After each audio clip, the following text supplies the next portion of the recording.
Hey everybody, Laurel here. Laurel Fick here with Niche Meta Consulting. I just returned from the American College of Lifestyle Medicine conference a few days ago down in Orlando and had some really great talks that I went to. I wanted to share some pearls from one of them that I went to that was one of my very favorites. This was a talk about dementia prevention and preserving our cognitive or our thinking skills over the course of our lifespan. And it was given by Dr. Aisha and Dean Shirzai. They are neurologists at Loma Linda University, and they gave a great talk. And so if are there questions or want more information, please reach out.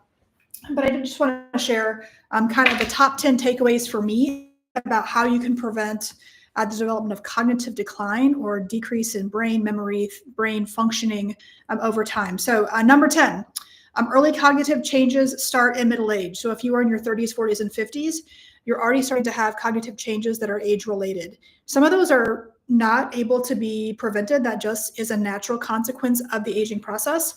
But there are lots of things we can be doing to reduce the number of changes that are happening in regards to our cognition in our 30s, 40s, and 50s. And we're going to go through those. Number 9, age, we just talked about, and genetics are not modifiable risk factors. If you have a strong family history of dementia, you may also be at risk for dementia-type syndromes. There are some genetic tests out there that you can have done to see if you have an elevated genetic risk for certain types of dementias that we're able to test for. Please ask your doctor about those if you have more questions. But there are also lots of modifiable risk factors. So some of the data that they presented said that in patients that had a genetic or hereditary type of dementia risk for Alzheimer's type dementia, for those patients in this study, they had about a 60% risk of going on to develop dementia. Take that same population, they have a genetic abnormality that puts them at risk for this, and they have unhealthy lifestyle behaviors.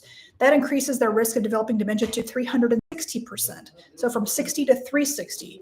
However, if they still have that genetic predisposition, yet there's someone who has adopted healthy lifestyle behaviors, that risk reduces to less than 30%, which is not a whole lot higher than people without that genetic variant. So really think about the role of lifestyle changes and choices in preventing your and your loved one's risk of dementia. Number 8, components of a healthy lifestyle, and we'll dive into these a little bit deeper, but the things that were found to actually cause a reduction in the risk of developing dementia, and I'm talking big reductions, sometimes 10 to 30 to 80% reductions for some of these different things. Predominantly plant-based diets, so reducing animal products as much as possible, whole grains, eating the rainbow, so polyphenols, which are some of the healthy components in lots of fruits and vegetables, can reduce your risk. Decreasing alcohol, and just overall having a really healthy diet. We'll go into some more of that here in a moment.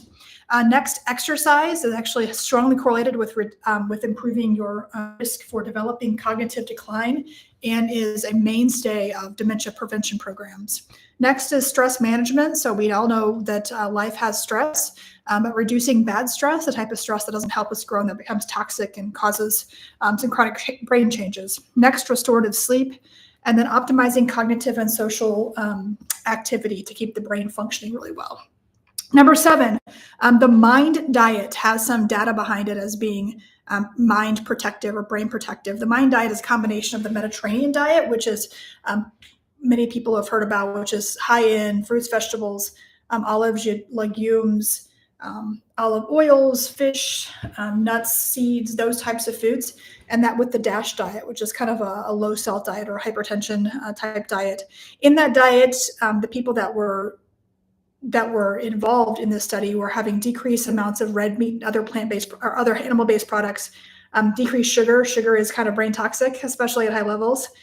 Cheese, butter, margarine, and fried foods. So all the stuff that we probably are drawn to and reach for can be actually brain damaging when it comes to your dementia risk.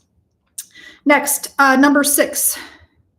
For people following this MIND diet, the combination of Mediterranean diet with the DASH diet, they had a decreased risk of developing Alzheimer's, and for people that were already showing some cognitive impairment, some very early signs of dementia, they actually, when they changed their diet to this model, saw slower rates of decline than the peers who hadn't changed their diet. So really good information there on things you can be doing, even if there is existing cognitive decline. Number 5, lowering cholesterol. We know that dementia and Alzheimer's dementia is likely a process related to these underlying metabolic derangements, vascular dementias, and also Alzheimer's type dementias. Lowering cholesterol through a combination of dietary changes as well as medications for people, especially at high risk, can be very, very effective.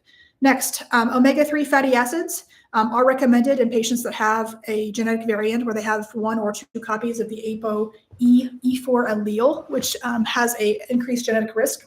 So patients in that demographic should be taking omega-3 supplements.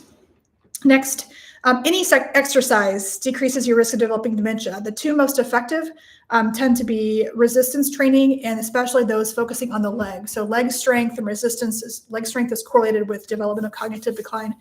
So keep doing leg day.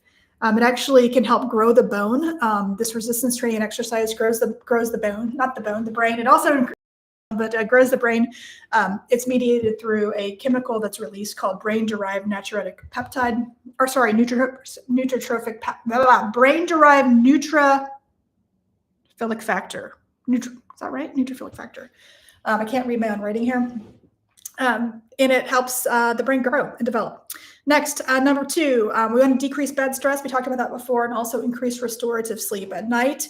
The brain has a special lymphatic drainage system that actually cleans the brain and takes away some of those tangles that can sort of lead to the development of Alzheimer's disease and dementia syndromes over time. So sleep is really, really crucial, and risk of dementia goes up with drops in sleep over time. So really aim for that 7 to 9 hours of restorative sleep. Number 1, cognitive activity. So training your brain, keeping your brain active through social connections, a wide support system, as well as decreasing hearing and vision impairments. So people that have some hearing loss or some vision loss are at increased risk of developing dementia. So if you or someone you love has those types of things, please see the appropriate specialist to get that fixed through modern things that you can do with hearing aids and visual aids to help with those things.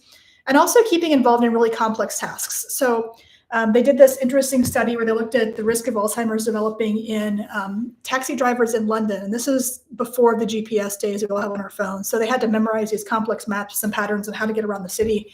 And those taxi drivers actually had a lower risk of dementia, which I thought was really, really cool. So continuing even into your older ages with tackling complex problems, so not just Sudoku and crossword puzzles. Those are probably not harmful. They're probably helpful. But doing really complex innovation, creativity, solving problems of a complex nature can be really helpful. Okay, so just wanted to share those tips on dementia prevention. And if you have any questions, please reach out, Dr. Laurel at mediconsulting.com. Or if you're in Indiana, I'd like to schedule an appointment to come see me to do some longevity and prevention type workup and discussion on lifestyle medicine. Please let me know. You guys have a great weekend. Bye-bye.